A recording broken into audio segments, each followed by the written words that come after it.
Nós vamos continuar a série de pregações no livro de Gênesis e hoje o nosso texto está em Gênesis 9, de 8 a 17. Gênesis 9, de 8 a 17. Antes eu gostaria que nós orássemos ao nosso Deus.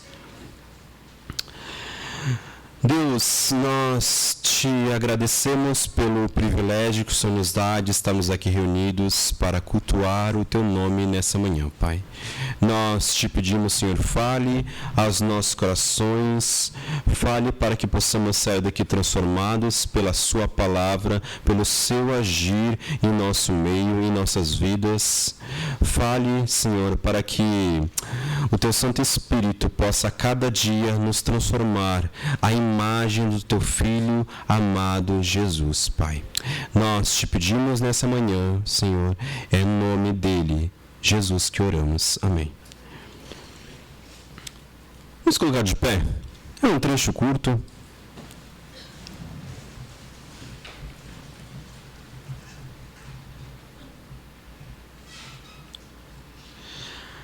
Palavra de Deus. Deixa eu baixar aqui.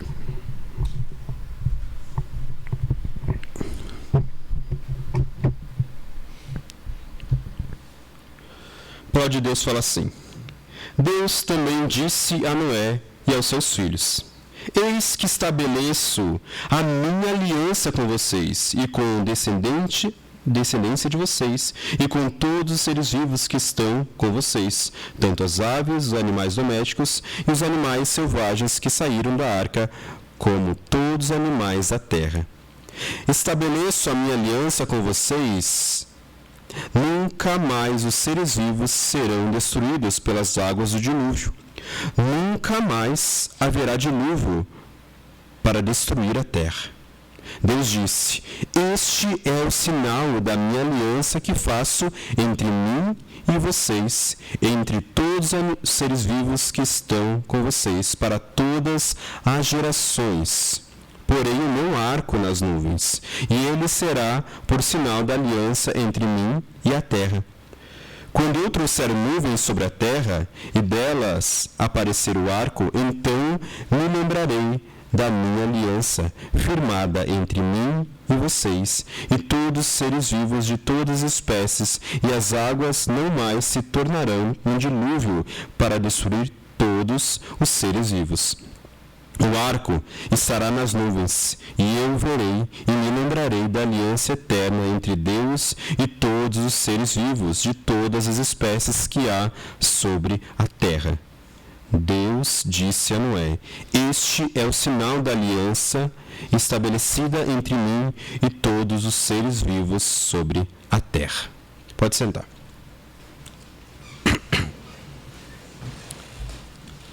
Antes de nós entrarmos propriamente no texto, eu gostaria que a gente pensasse um pouco nesse termo aliança. O que é uma aliança?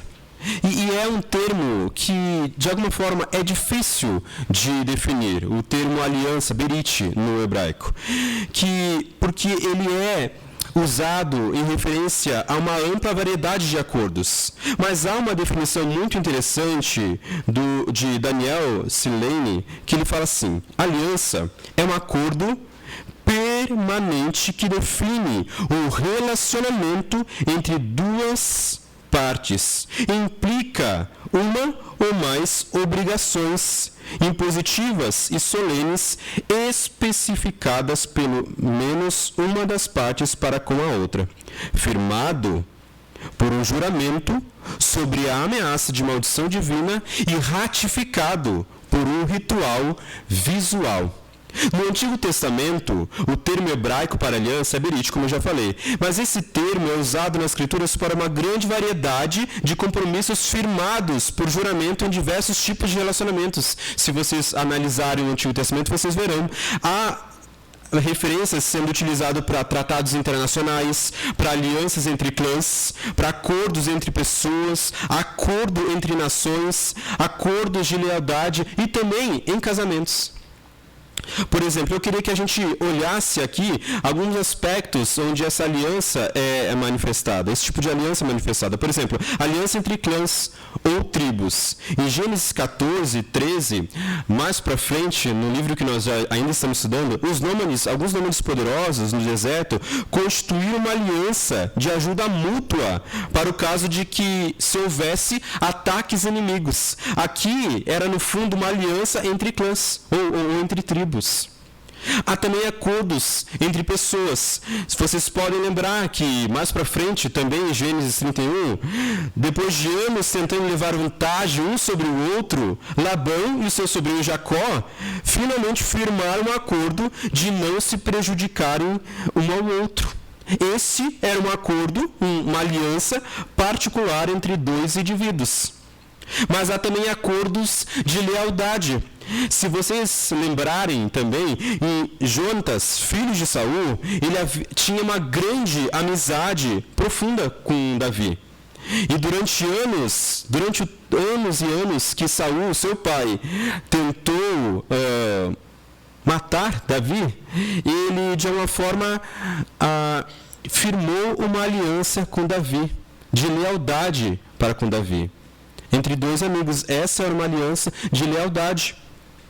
E há também uma aliança que é muito comum hoje, nos nossos dias, que é o casamento. O casamento é um acordo de lealdade solenizado entre a pessoa e Deus, entre a pessoa e o outro, e entre a pessoa e também os testemunhos que estão na sua frente.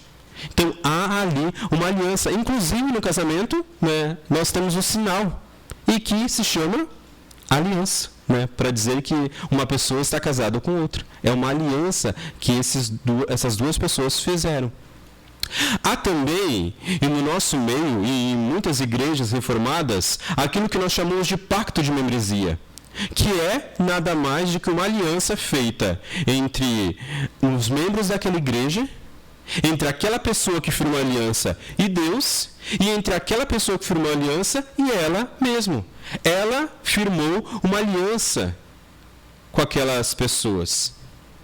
E pelo menos todo o primeiro domingo do mês, nós, como diz até mesmo no pacto, nós relembramos a aliança feita uns com os outros.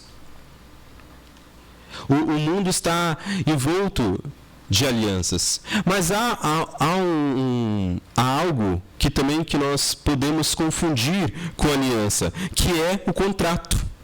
Então, mas há uma diferença muito grande entre contrato e aliança. E diversas categorias nos ajudam a destacar as semelhanças e as diferenças entre contrato e aliança, assim como permitem, de alguma forma, perceber a relevância do aspecto de lealdade na aliança. Há um comentarista, Martins, que ele faz um comentário muito interessante da diferença entre aliança e contrato. Ele fala assim: a ocasião do contrato diz respeito em grande medida aos benefícios que cada parte espera. Logo, por uma soma satisfatória, uma parte concorda em fornecer uma quantidade específica de determinado produto desejado à outra parte. O contrato, caracteristicamente, diz respeito a coisas. A aliança diz respeito a pessoas, e do ponto de vista teológico é firmado não por benefícios como um principal item de troca, mas sim pelo desejo de certo grau de intimidade. A aliança diz respeito a relacionamentos, a um relacionamento mais íntimo com o outro. Em uma negociação de contrato, é importante chegar a um acordo mutuamente satisfatório entre as partes. Em uma aliança, não há lugar para negociação. O que é maior em graça oferece sua ajuda e a iniciativa é dele. E o termo dádiva define a aliança, assim como o termo negociação define o contrato. Tanto a aliança quanto o contrato têm obrigações. Mas com a seguinte diferença: as condições estabelecidas em um contrato exigem o cumprimento de cláusulas. A obrigação de uma aliança é de lealdade, é de fidelidade. Em geral, uma aliança é para sempre. Um contrato é por um período determinado de tempo. É só vocês lembrarem dos contratos de aluguéis que a gente tem. 3 anos, normalmente. A verificação do rol de cláusulas de um contrato é suficiente para revelar que um contrato foi quebrado e identificar claramente a cláusula não cumprida. Uma aliança também pode ser quebrada, mas o ponto em que essa quebra ocorre é menos claro, pois neste caso o foco não está nas estipulações, nas cláusulas 1, 2, 3 que foram quebradas, mas na qualidade da intimidade que foi quebrada, do relacionamento que foi quebrado. Das duas diferenças entre aliança e contrato, o que mais chama a atenção é o lugar da lealdade na aliança, o lugar da fidelidade na aliança. O cerne da aliança é um relacionamento entre partes caracterizado por uma fidelidade, por uma lealdade em amor. Agora vamos para o nosso texto. Mas antes de entrar no texto que nós lemos, eu gostaria que a gente pensasse no contexto onde nós estamos inseridos aqui. A primeira ocorrência na Bíblia da palavra aliança é em Gênesis 6:18, nesse contexto que nós estamos falando. E vocês podem se lembrar que o texto se refere à aliança com Noé ainda. Deus diz a Noé, no versículo 6:18, mas estabelecerei com você minha aliança, ele diz. E vocês lembram qual o contexto dessa passagem? No versículo anterior a este, Deus informa a Noé que vai destruir toda a vida sobre a terra. Toda vida humana e animal será destruído por um grande dilúvio. O meio da destruição que Deus escolheu será um acontecimento cataclísmico, uma inundação que cobrirá toda a terra, o dilúvio. Mas Deus fez uma aliança com Noé ali e fala para que Noé construísse uma grande embarcação de madeira, que será um meio de resgate e livramento da destruição do dilúvio, tanto dele quanto de sua família, quanto de alguns animais que irão com ele na arca. A parte inicial do capítulo 6, ele explica por que Deus tinha desistido da raça humana e decidiu aplicar o juízo tão severo quanto o dilúvio. No versículo 5, se vocês quiserem acompanhar comigo do capítulo 6, Deus diz assim: o Senhor viu que a maldade das pessoas havia se multiplicado na terra e que todo desígnio no coração delas era continuamente mau. Um pouco mais para frente, nos versículos 11 a 13, Deus vai continuar. A terra estava corrompida à vista de Deus e cheia de violência. Deus olhou para a terra e eis que estava corrompida, porque todos os seres vivos haviam corrompido o seu caminho na terra. Então Deus disse a Noé: resolvi acabar com todos os seres humanos, porque a terra está cheia de violência por causa deles. Eis que os destruirei, juntamente com a terra. De acordo com esses versículos, a condição humana era ruim, era perversa, era maligna, estava agora corrompida. Aquilo que Deus tinha feito bom e muito bom, agora estava corrompido. E lembre-se o que é atribuído à condição do coração humano: o centro do nosso ser, onde sentimos, onde raciocinamos, onde tomamos as decisões e fazemos os planos. Agora, esse centro estava corrompido.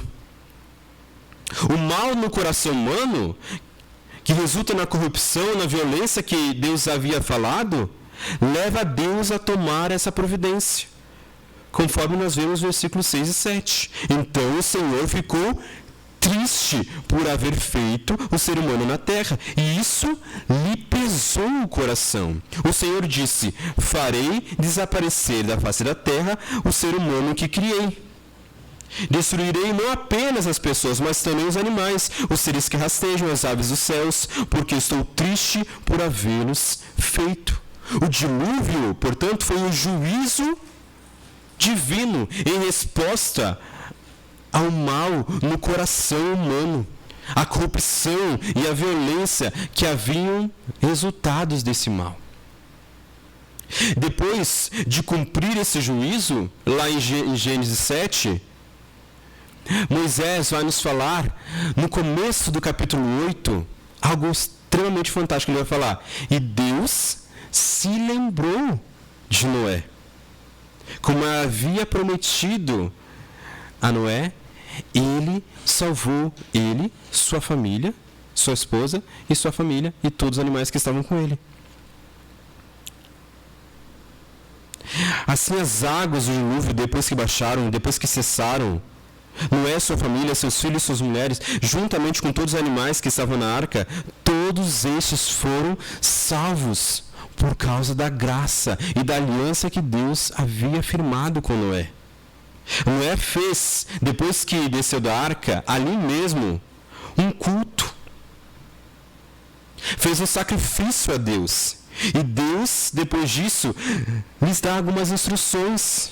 Assim como ele havia feito com Adão e Eva, quando os criou. Ele disse para Noé e sua família: multipliquem-se, encham a terra, povoem a terra, se utilizem da natureza para a minha glória, preservem a vida humana, porque a vida humana era imagem e semelhança de Deus.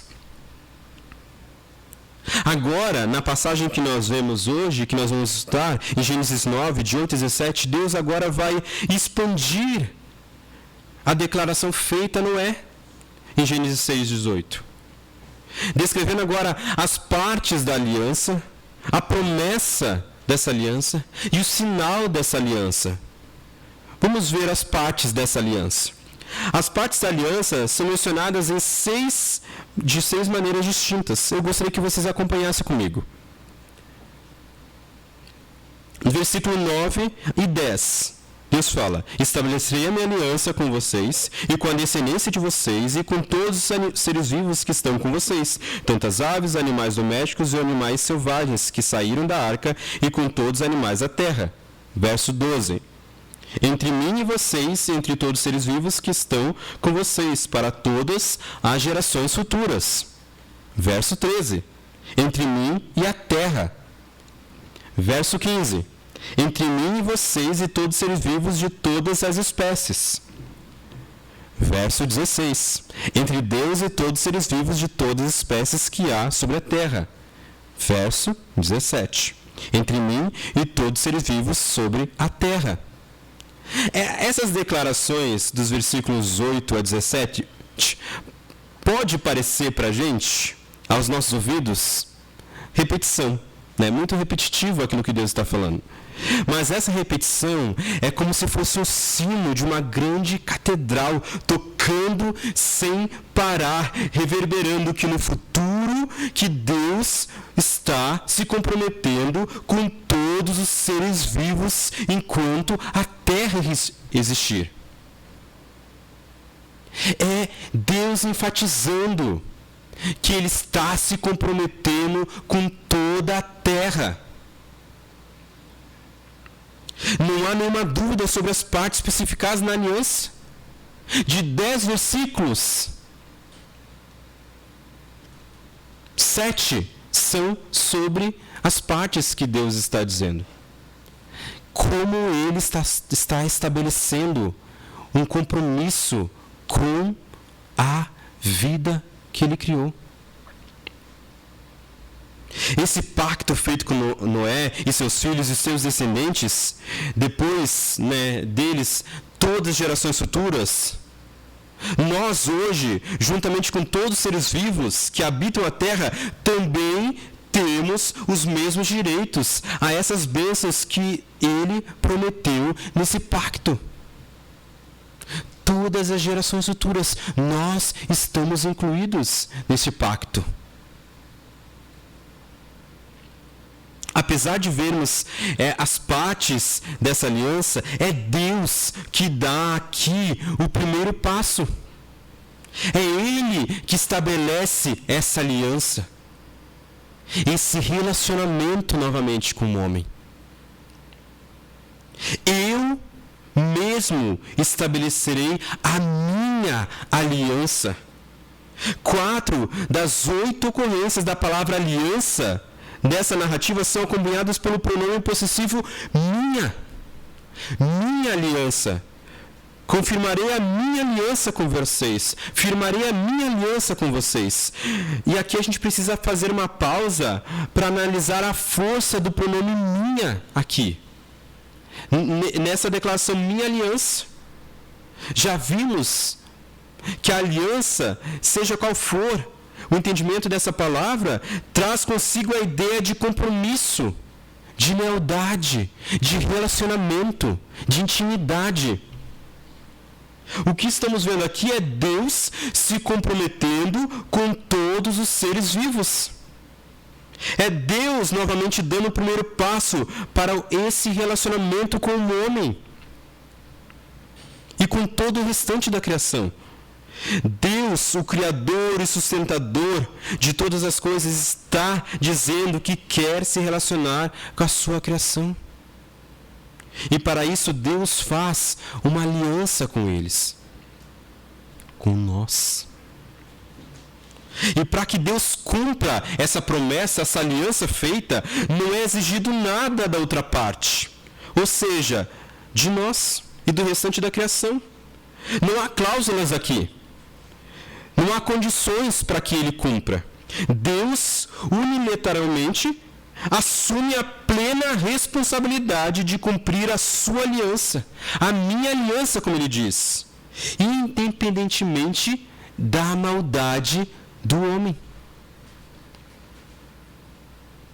E ainda hoje, ele continua dando o primeiro passo nos relacionamentos. Ainda hoje, é Ele que nos dá vida, nos tira do reino das trevas, de uma morte espiritual que estávamos, para ter um relacionamento conosco. É Ele que dá o primeiro passo. Não somos nós. Nós estávamos mortos em nossos delitos e pecados. É Ele que deu o primeiro passo nesse relacionamento. E venhamos e convenhamos, todos os outros. É Ele que continua, ainda hoje, estabelecendo relacionamentos, intimidade conosco, apesar da maldade do nosso coração. Apesar de estarmos corrompidos por causa do pecado, é Ele que continua estabelecendo relacionamentos.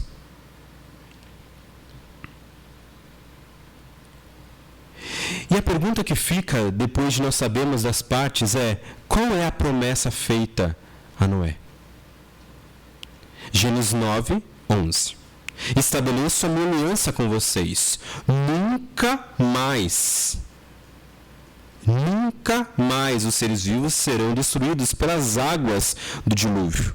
Nunca mais haverá dilúvio para destruir a terra. Aqui Deus especifica a obrigação que ele assume, a promessa que faz a Noé e a toda a raça humana por intermédio dele. Deus assume a plena responsabilidade de preservar a terra e a sua ecologia completa para sempre, a fim de sustentar o portador da sua imagem.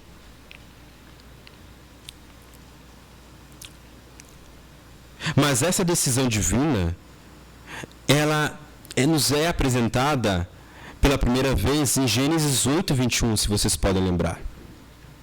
Deus fala assim em Gênesis 8, 21. E o Senhor aspirou o aroma agradável do sacrifício que Noé havia feito.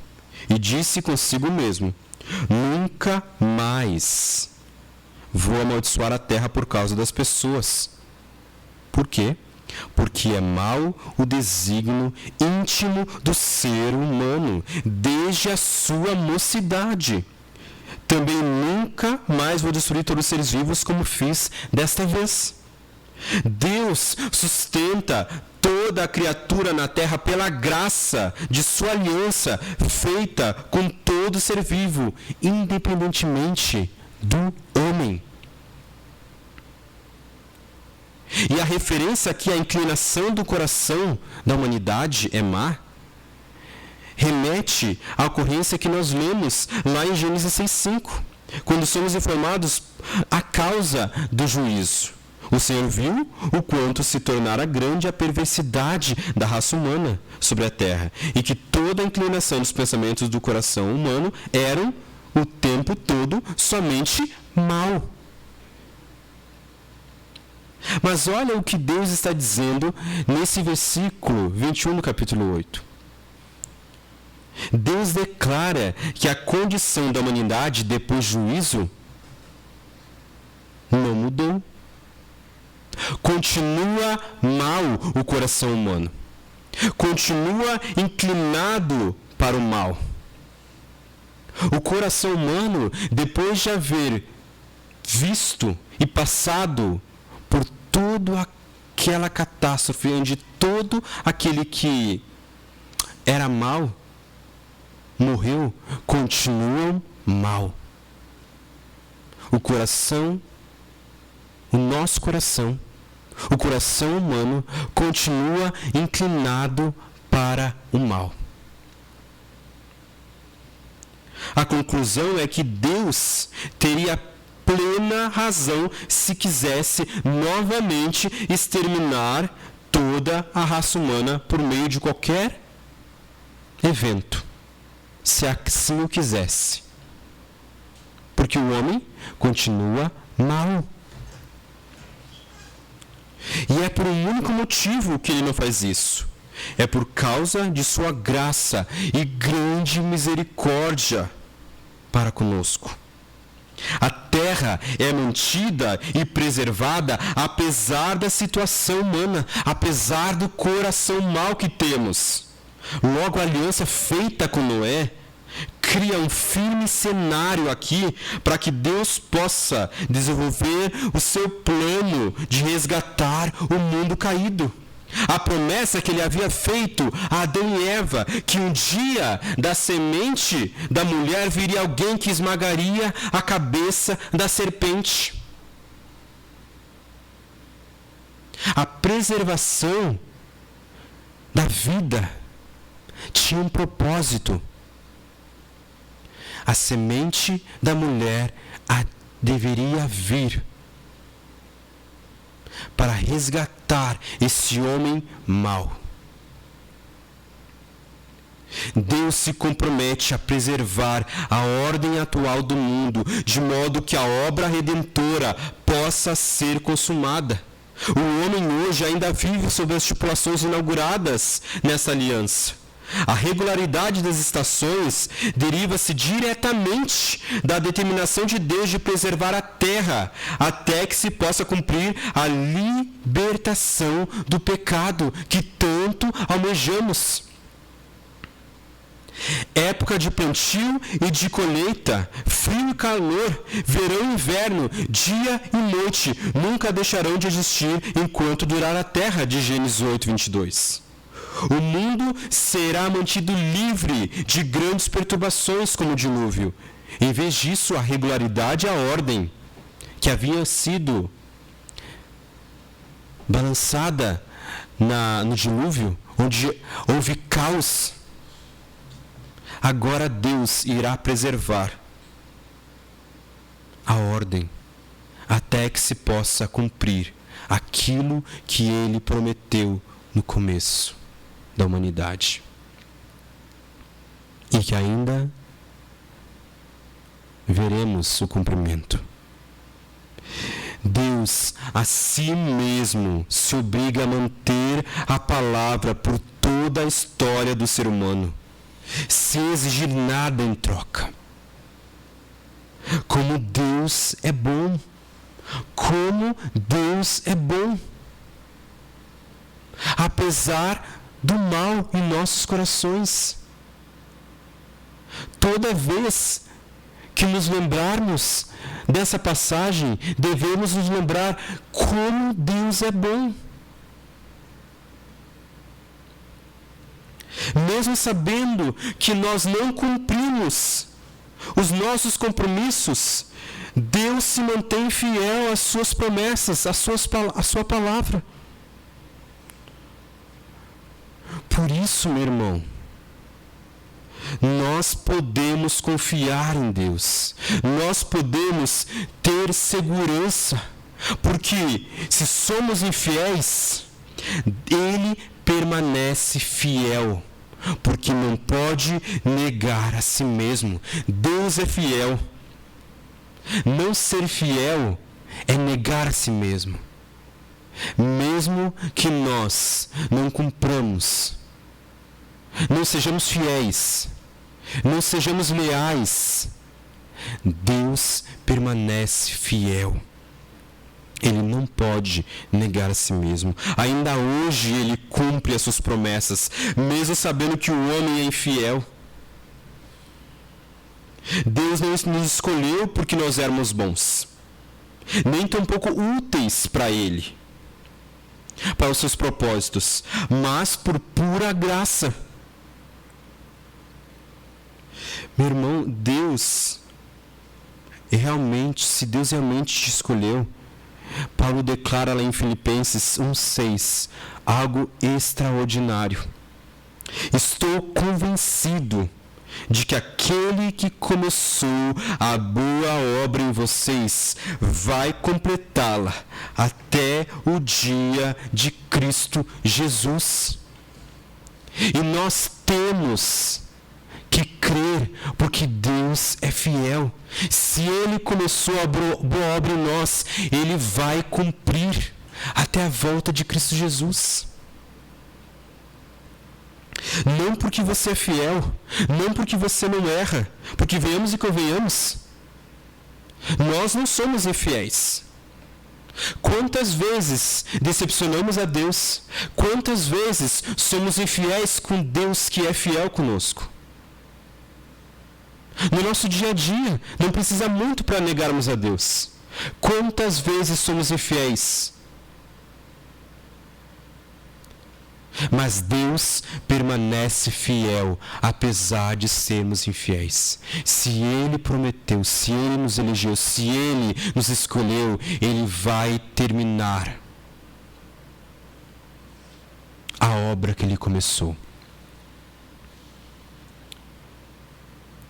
Em Romanos 8, 38 e 39, Paulo novamente começa com essa mesma afirmação. Porque eu estou certo de que nem a morte, nem a vida, nem os anjos, nem os principados, nem as potestades, nem o presente, nem o porvir, nem a altura, nem a profundidade, nem alguma outra criatura poderá nos separar do amor de Deus que está em Cristo Jesus, nosso Senhor. Deus é fiel. Ele continua fiel. Nada vai nos separar do amor de Deus, que está em Cristo Jesus. Então, assim como Ele fez com outras alianças, mais para frente no decorrer da história, Deus dá a Noé e todos seus descendentes e toda a raça humana um sinal físico da sua aliança.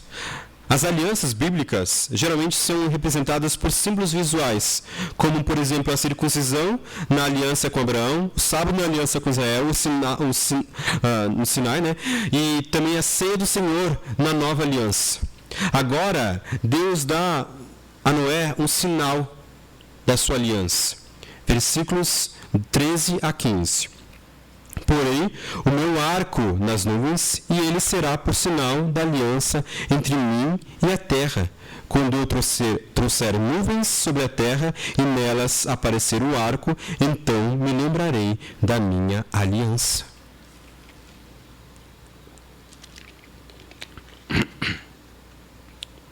E o termo usado aqui é a mesma palavra para designar arco de um arqueiro. E no comentário de Warren Austin-Geig, o arco aqui é uma arma de guerra, um emblema de ira. Agora Deus o porá no firmamento como sinal de sua graça. O sinal de ira. Agora para nós será um sinal de graça. Como emblema da reconciliação entre Deus e o homem. O Senhor que transforma o seu arco de ira em um arco de beleza com 7 cores, para enfatizar que o céu, aquele que porá fim um dia a essa inimizade entre Deus e os homens.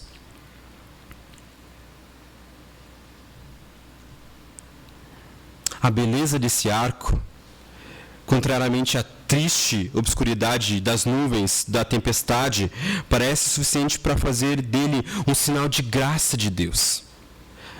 Ainda que se omita, a reflexão de que elas surgem entre a união entre a tempestade e o sol, entre uma tempestade. É como se fosse da misericórdia de Deus, da graça de Deus e do juízo. Nos versos 15 e 16, nós temos a repetição da frase, me lembrarei, dirigida por Deus quando Noé ainda estava na arca, quando ele falou, lembrou-se Deus de Noé, no versículo 1 do capítulo 8. No hebraico, o verbo lembrar tem a conotação de uma ação baseada num compromisso prévio. É assim que Deus honra a sua palavra. Quando firma uma aliança conosco, nós podemos estar certos, ter a certeza, estar seguros de que Ele vai cumprir a sua aliança. Podemos experimentar a fidelidade do Senhor. Toda vez que nós olharmos para o arco nas nuvens, nós devemos nos lembrar da fidelidade e da misericórdia de Deus. É um sinal da misericórdia e da graça e da fidelidade de Deus para com toda a raça humana, para com toda a sua criação. É o arco de Deus, seu sinal de misericórdia em meio à justa condenação da humanidade. Não é de se admirar que o arco novamente vai aparecer no final, lá em Gênesis 4, onde vai resplandecer como uma esmeralda. Ele relembra a graça de Deus como os homens e mulheres corruptos. Estará acima do trono de Deus, o arco de Deus, lembrando a toda a humanidade que Deus é fiel. Desde o início até o fim, a graça permanece, sustentando e finalmente salvando os pecadores. Os crentes em Cristo, nós podemos sentir encorajados com essa palavra. Pelo arco nas nuvens, acima do trono, também do trono de julgamento de Deus. Por meio desse símbolo, nós somos assegurados da perfeita graça imutável que faz do fazedor de alianças, do Deus fiel que cumpre as alianças que Ele faz. Milhares de anos atrás, Deus fez uma aliança com Noé. E pela eternidade, ele se mantém fiel a essa aliança.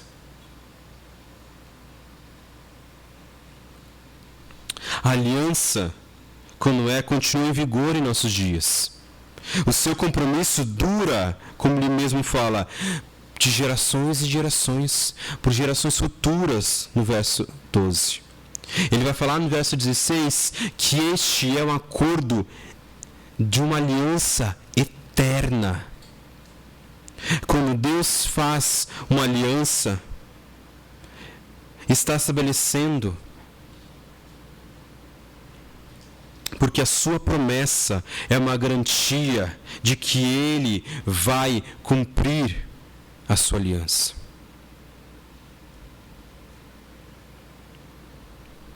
Mesmo que sejamos infiéis, Deus vai cumprir a sua aliança, mesmo que sejamos infiéis.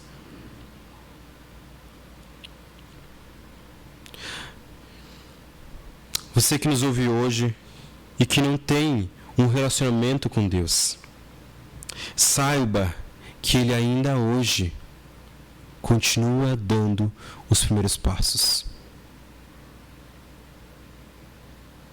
Lembre-se que Deus se compromete em preservar todo mundo por um motivo. A aliança feita com Noé cria um firme cenário em que Deus possa desenvolver o plano de resgatar o mundo caído. Lembre-se da promessa que Ele fez a Adão e Eva, que um dia da semente da mulher viria o nosso Salvador. E Ele veio. Ele se fez carne e habitou entre nós. Cristo, o nosso Emanuel, o Deus conosco, veio e firmou uma aliança, firmou um relacionamento conosco.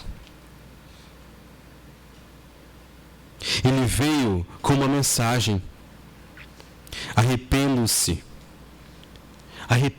de seus pecados e convertam seus corações a Deus.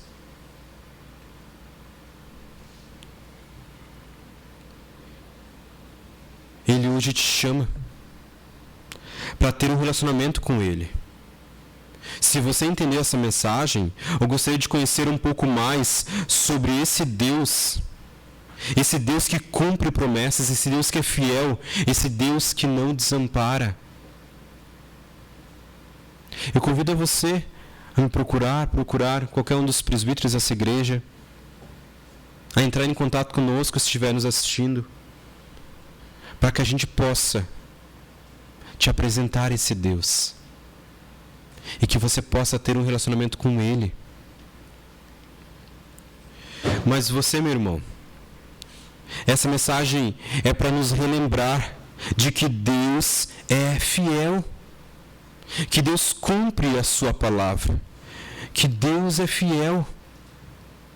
E cada vez que nós olharmos para o arco de Deus nas nuvens, que nós possamos lembrar que tudo está sendo sustentado pela aliança que Ele fez um dia com Noé e todo ser vivo de todas as gerações. E que Deus continua cumprindo as suas alianças. Que nós possamos sair daqui alimentados pela fidelidade e lealdade de nosso Deus. Vamos orar?